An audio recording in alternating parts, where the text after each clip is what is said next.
Hi, I'm Danny Glover, and you're watching Joburg Today.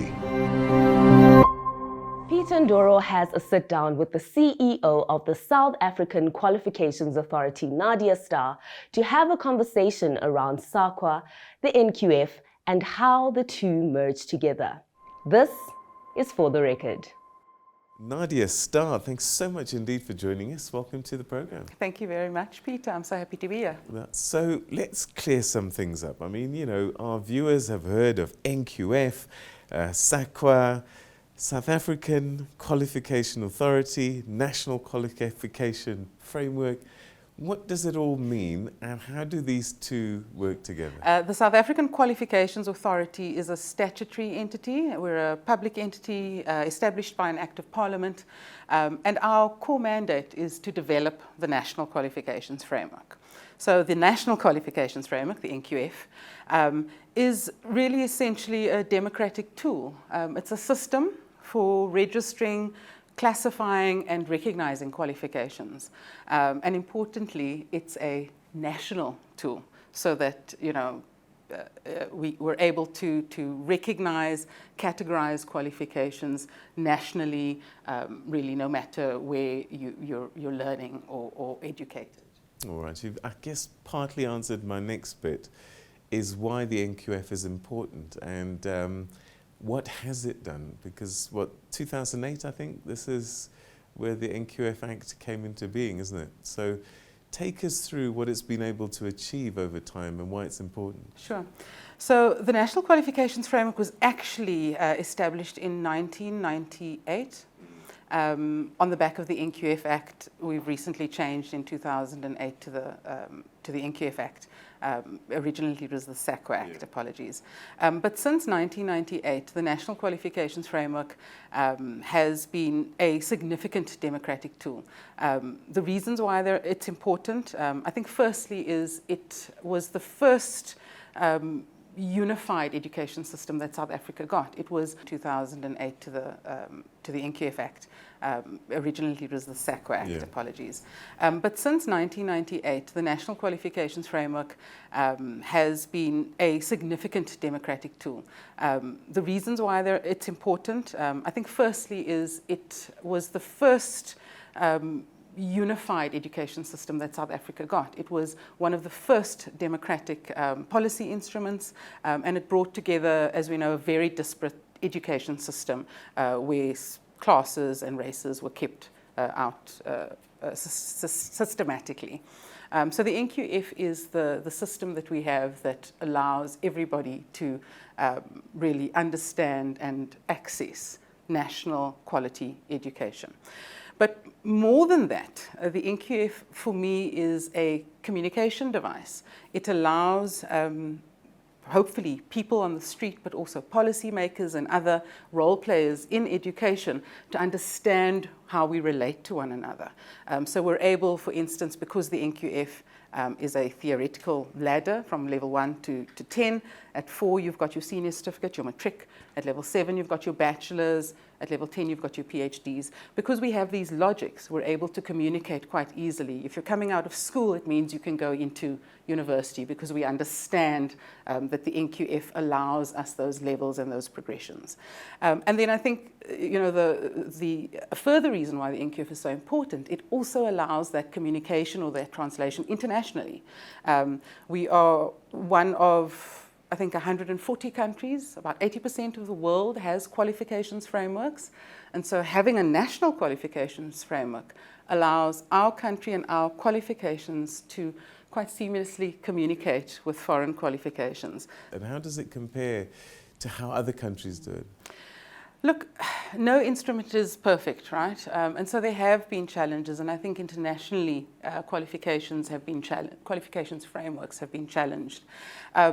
But we have I think in South Africa we've been very lucky to have robust engagement with really strong role players, and what we now have is a differentiated qualifications framework. So we have, you know, 3 very different subsectors: schooling, skills, and the higher education subsectors, that the NQF is able to kind of allow seamless transitions in certain places and communication. It's still not a perfect instrument, and it's something I think that really requires more awareness and more advocacy, hence conversations like these. But it's certainly one that I think has come a long way and is almost 30 years old, having been one of the first generation NQFs. So certainly in terms of the global comparisons, we compare incredibly well, but all of our qualifications frameworks have a lot of work to do. Education itself is evolving. Does that mean your work has to evolve as well? Precisely. You know, the qualifications framework is really the environment for education to play out in, and so we have to be cognizant of the demands of the labour market, the demands of the learner, and, you know, the changing demands really of the knowledge economy. Absolutely. All right. So how do you make these adjustments? So, I mean, that's the trick, I think. We have a national qualifications framework, and that doesn't mean that all learning sits on the qualifications framework. You and I had to learn Teams, Zoom, Skype, and all of these things to continue working, you know, in our environments. But that doesn't necessarily mean that we've got a qualification in Zoom. And so what the NQF should be doing is really keeping those parameters around full qualifications, but also allowing those full qualifications to be enriched and to influence the other stuff that we need to do to be full human beings. So, you know, it's difficult sometimes to want the regulatory instrument to really catch up with everything that human life is doing, and sometimes it's not necessary. But absolutely, you know, the sorts of things that we're doing and the changes in the way we work and learn are and will be influencing the NQF, absolutely. I'm pretty sure that you're constantly making comparisons with global practice. Does that help you inform our education institutions about what they need to do to keep the standards up? An important component of our work is research, and the research informing the policy and the advocacy that we do. So absolutely, I think it was last year or the year before, we looked at global inventories, you know, what is happening in the world, and we aim then to disseminate the information. But we mustn't forget that we also sometimes are able to teach internationally. And there's been many great things that South Africa has done, particularly in our NQF and in its objectives of access, redress, transformation, that the rest of the world are looking to and learning from. Next 3, 4, 5 years, what's on your agenda? Gosh, I've got about 10 years worth of initiatives on my agenda for the next 2 to 3 years. But really what, you know, SAQA needs to do, I think, internally is to start to stabilize after we've all come, you know, post-COVID, post-pandemic. We are looking at different ways of working so that we can serve our public a little bit better. But quite significantly, what we need to be doing is creating more awareness and more information around the NQF, around the validity of qualifications, around young people and older people's choices in terms of the qualifications that they take and how that aligns to their progression. So many of our strategies will be looking at, you know, how do we disseminate information and advocate to create awareness, and so that people are able to take the opportunities that the NQF, you know, provides for us. But of course, we're also going to be doing quite a lot of research into new ways of learning, hybrid, online, micro-credentialing, etc. And so there will be a lot of research and consultation, both nationally and internationally, so that we're able to, I think, better position our framework for the future. All right. You've worn a number of hats over time. One of them, I think, leading a SETA. And so now that you're almost, I won't say on the other side, but I just wonder, looking from a SETA point of view and an NQF point of view, where are the gaps that need filling? Look, I think with the SETAs are essentially implementing agencies. They are supposed to be looking for the gaps and plugging them, whereas what SAQA is doing is providing for the entire system. And quite crucially, what SAQA and the NQF does is create a coordinated system. So our work is really about ensuring that the SETA's work fits into the comprehensive system, so that people who are coming from school are able to access a learnership, but equally graduate from that learnership and move into higher education if they so wish. And so, the interfaces aren't always obvious between, for instance, SETAs and SAQA, but in the education space, the idea is that one individual should be able, to work seamlessly through all of us and through all of these structures. The NQF story, how does it fit into everyday life for employers? I think, unfortunately, it doesn't fit in as well as it should, and that's why one of our biggest strategies at the moment is advocacy and information. Employers, I think, really tend to understand the NQF from a perspective of recruitment. What qualification are you coming in? Is it an NQF 7?